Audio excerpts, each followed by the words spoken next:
الحمد لله نحمده ونستعينه ونستغفره ونعوذ بالله من شرور أنفسنا ومن سيئات أعمالنا. من يهده الله فلا مضل له ومن يضلله فلا هادي له. ونشهد أن لا إله إلا الله وحده لا شريك له. ونشهد أن سيدنا وحبيبنا ومولانا محمدا عبده ورسوله الذي أرسله بالحق بشيرا ونذيرا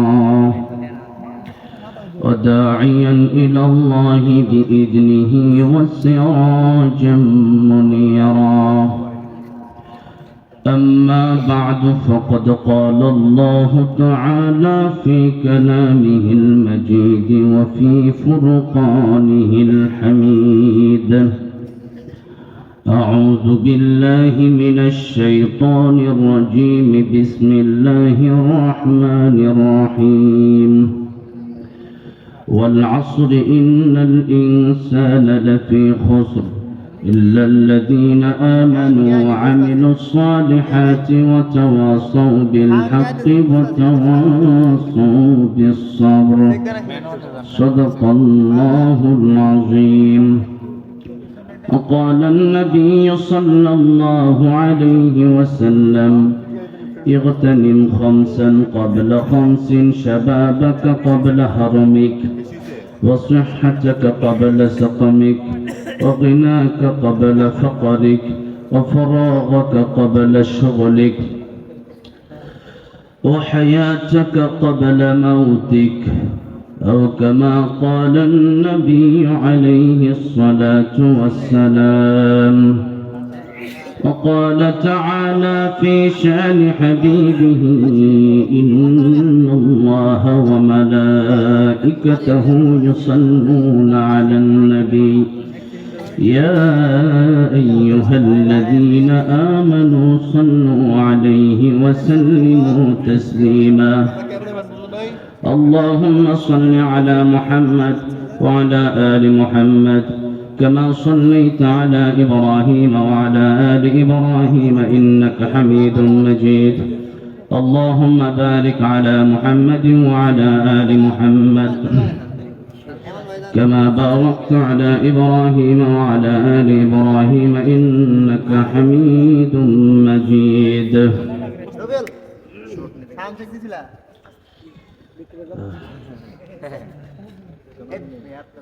Gazipur Bogura bypass মদিনাতুল উলুম মাদ্রাসা গাজীপুর হাফেজ ছাত্রদের পাগড়ি প্রদান উপলক্ষে আয়োজিত আজকের তৃতীয় বার্ষিক ওয়াজ ও দোয়া মাহফিলের সম্মানিত শ্রদ্ধাভাজন সভাপতি জনাব আলহাজ মোহাম্মদ মুসলিম উদ্দিন মুসা, সহসভাপতি আলহাজ মোহাম্মদ হারুনুর রশিদ সাহেব আজকে অত্যন্ত চমৎকার গুরুত্বপূর্ণ আলোচনা রেখেছেন মুফতি হাফিজুল্লাহ কাসিমি দামাত বারাকাতুহু, মুফতি আনসারুল হক মিজান দামাত বারাকাতুহু, মুফতি শরীফুদ্দিন আল বাহার দামাত বারাকাতুহু সহ অন্যান্য উলামায়ে কেরামগণ আজকের এই প্রোগ্রামের আয়োজকদের ভিতরে এবং যিনি অক্লান্ত পরিশ্রম করেছেন মাওলানা কারি মোহাম্মদ সেলিম রাজা হাফিজাহুল্লাহ,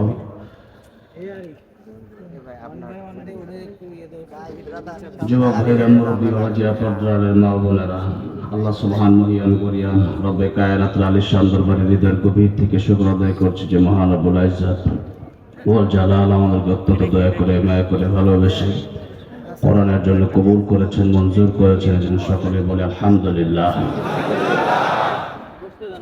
আমি 15-20 মিনিট সর্বোচ্চ কথা বলবো, কথা বলতে পারতেছি না।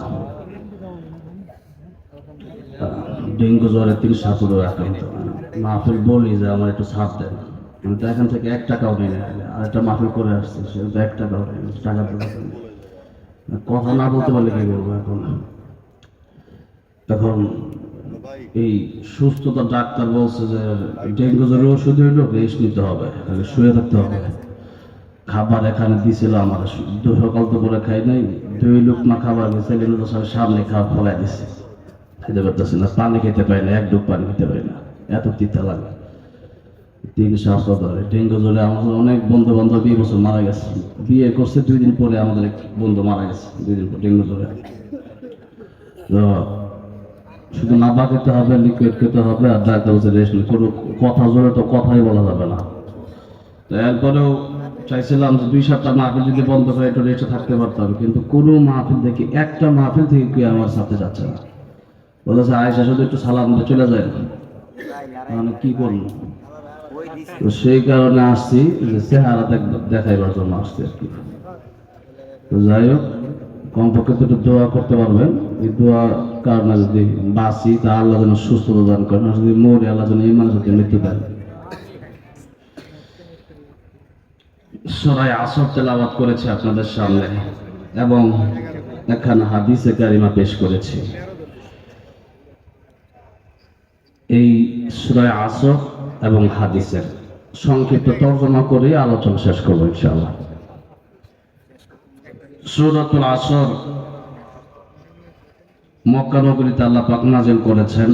রাসূল করিম সাল্লাল্লাহু আলাইহি ওয়াসাল্লাম যখন মানুষকে বললেন, ইয়া আইয়ুহান নাস কুলু লা ইলাহা ইল্লাল্লাহু তুফলিহু, হে পৃথিবীর মানুষ, তোমরা লা ইলাহা ইল্লাল্লাহ পড়ো, কামিয়াব হয়ে যাবে। ডোনাল্ড ট্রাম্প এত বড় প্রেসিডেন্ট, আমেরিকার প্রেসিডেন্ট, সে জাহান্নামী। সাধারণ দুনিয়ার মানুষ বলতে পারে যে তার সাথে একটা সেলফি তুললে মনে হয় অনেক কিছু, তার সাথে দেখা করাটা মনে হয় অনেক কিছু, কিন্তু না,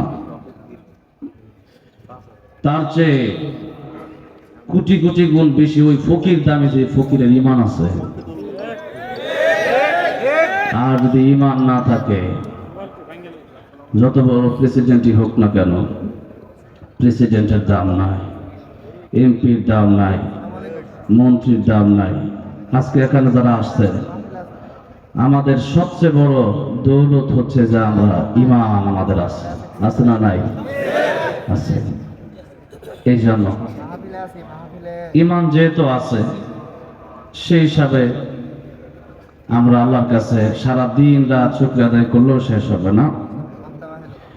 এই জন্য রাসূল করিম সাল্লাল্লাহু আলাইহি সাল্লাম বললেন, তোমরা লা ইলাহা ইল্লাল্লাহ পড়ো, তাহলে কামিয়াব হবা। যারা পড়ছে এদের দাম আকাশ জমিনের চাইতেও বেশি হয়ে গেছে। সুবহানাল্লাহ। নবীজি বলেন, ও কাবারে, তোর এত দাম, এত দাম, কিন্তু কাবা, তুই কাবার চাইতে এক একটা ইমানদারের মর্যাদা লক্ষ লক্ষ কোটি কোটি গুণ বেশি। সুবহানাল্লাহ। নবীজি বললেন, কালিমার দাওয়াত দিলেন, এক আল্লাহকে তোমরা মানো। তারা বলল, 360টা মিলে কিছু করতে পারে না, আর এক আল্লাহ কি করবে? নবীজি বললেন যে তোমরা 360 খোদার পূজা করো। এই 360 খোদা কেমন? আল্লাহ কোরআনে বললেন, ইন্নাল্লাযীনা তাদউনা মিন দুনিল্লাহ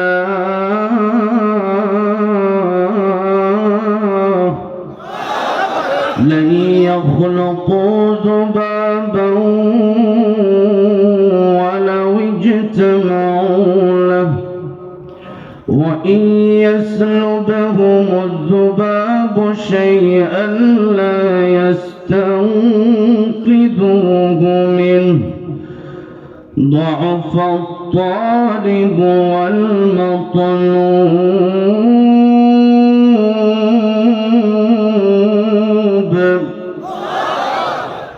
আল্লাহ বলেন, এরা কেমন খোদা, এরা কেমন মূর্তি যে একটা মশা মাছি বানানোর ক্ষমতা তারা রাখে না। শুধু তাই না, তাদের সামনে থেকে যখন একটা মাছ এসে দুধ কলা খাবার নিয়ে যায়, একটা মূর্তি, তার হাত হলো 10টা, এই মূর্তি সেই মাছিটা সরাইতে পারে না, এদিকে যাও, এটা করতে পারে না।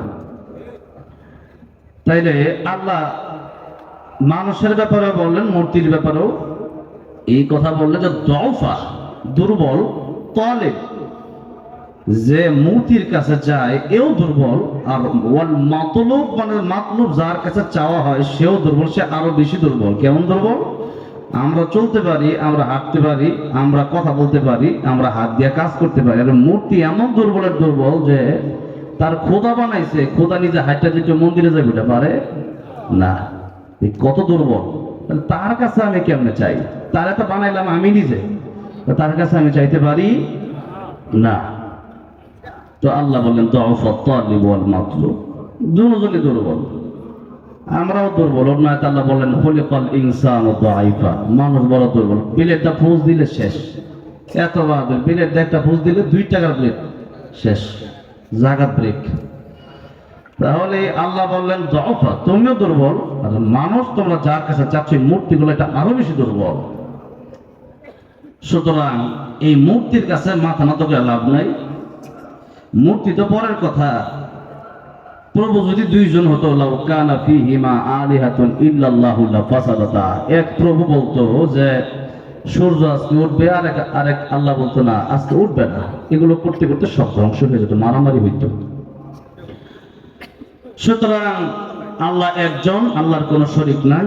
যদি বাঁচতে চাও, যদি দুনিয়াতে শান্তি পেতে চাও, পরকালে মুক্তি পেতে চাও, ইয়া আইয়ুহান নাস কুলু লা ইলাহা ইল্লাল্লাহু তুফলিহুন, তোমরা পড়ে নাও লা ইলাহা ইল্লাল্লাহ, আল্লাহ ছাড়া কোনো মাবুদ নেই।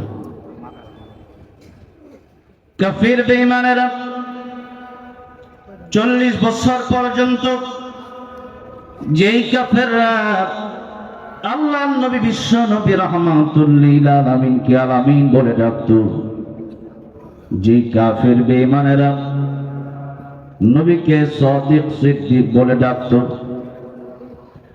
আল্লাহর নবীকে আমানতদার বলে ডাকতো, সেই কাফের বিশেষ করে আবু লাহাব নবীর বিরুদ্ধে পাথর নিয়ে দাঁড়ায় গেল। অথচ আবু লাহাব আমার নবী যেদিন পৃথিবীতে এসেছিলেন তার বান্দি সুয়াইবাকে আজাদ করে দিয়েছিলেন নবীর দুনিয়াতে আসার আগমনের খুশিতে।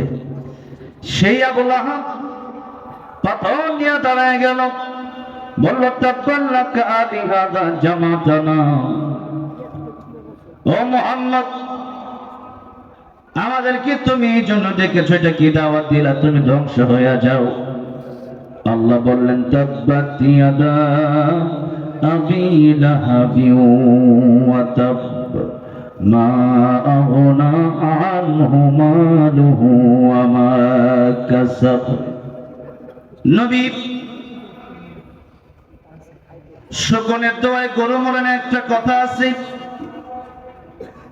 নবীজি কোরআনের পক্ষে বলার কারণে আবু লাহাব, আবু জাহেল, উতবা, সাইবা, ওয়ালিদ ইবনে মুগীরা আল্লাহ নবীর বিরোধিতা শুরু করেছে। নবীর একটা চুলের একটা পশমেরও ক্ষতি হয় না, বরং আবু জাহেল, আবু লাহাব, উতবা, সাইবা, ওয়ালিদ ইবনে মুগীরাই ধ্বংস হয়ে গেছে। ঠিক না বেঠিক? ঠিক তেমনি ভাবে এই বাংলাদেশ সহ সারা পৃথিবীতে মুসলমান সব মুসলমানদের আমির আল্লাহর কোরআনের পক্ষে যারা কথা বলল, আল্লামা দেলোয়ার হোসেন সাঈদী, আল্লামা মামুনুল হক, মুফতি আমির হামজা, মাওলানা সাখাওয়াত হোসেন রাজি, খালেদ সাইফুল্লাহ আইয়ুবী, রফিক মাদানী, যারা কোরআনের পক্ষে এতদিন কথা বলেছে, তাদেরকে স্বৈরাচার হাসিনা বছরকে বছর, যুগকে যুগ কারাগারে তাদেরকে বন্দী করে রাখলো। তারা তো আজ বাংলাদেশে আছে, কিন্তু ওই স্বৈরাচার হাসিনার দলবল নিয়ে তারা বাংলাদেশে থাকতে পারে নাই। তারা চেয়েছিল আলেমরা যেন বাংলাদেশে থাকতে না পারে। আল্লাহ কয় ওই স্বৈরাচাররা তোরাই বাংলার জমিনে থাকতে পারবে না। ঠিক না বেঠিক?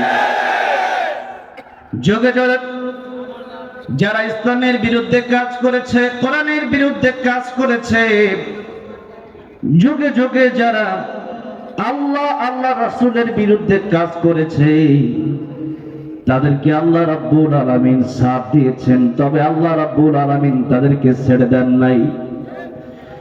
এই জন্য আলেমদের বিরোধিতা করা যাবে না। নবী বলেন কুন আলিমান আও মুতাআল্লিমান আও মুঈলান আও মুহিব্বান লা তাকুন খামিসান ফাতালিক। আলেম হইয়া যাও, নইলে আলেমের ছাত্র হইয়া যাও, নাইলে তাদেরকে সাহায্য করো। তাও যদি না পারো, অন্তর থেকে একজন আলেমকে তুমি শ্রদ্ধা করবা, অন্তর থেকে একজন আলেমকে তুমি মুহাব্বত করবা।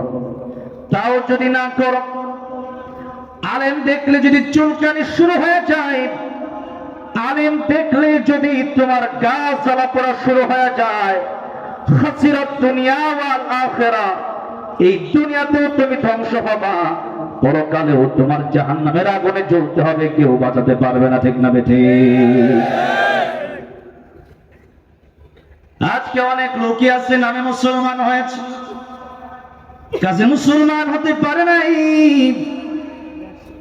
বাপের ঘরে জন্ম নিয়েছে, বাপ মুসলমান, দাদা মুসলমান, ও মুসলমান, এইভাবে মুসলমান হওয়া যায় না। আলেম দেখলে ভালো লাগে না, হুজুর দেখলে ভালো লাগে না, হুজুর ওইটা করে গেলে গা, এটা করে গেলে গা। হুজুর যদি আস্তে হাঁটে তাও দোষ, হুজুর জোরে হাঁটলে তাও দোষ, আস্তে হাঁটলে কয় দাওয়াত বেশি খেয়াল আইছে, আর জোরে হাঁটলে কয় দাওয়াত খাইবার লাগে দৌড় দিতেছে তাড়াতাড়ি।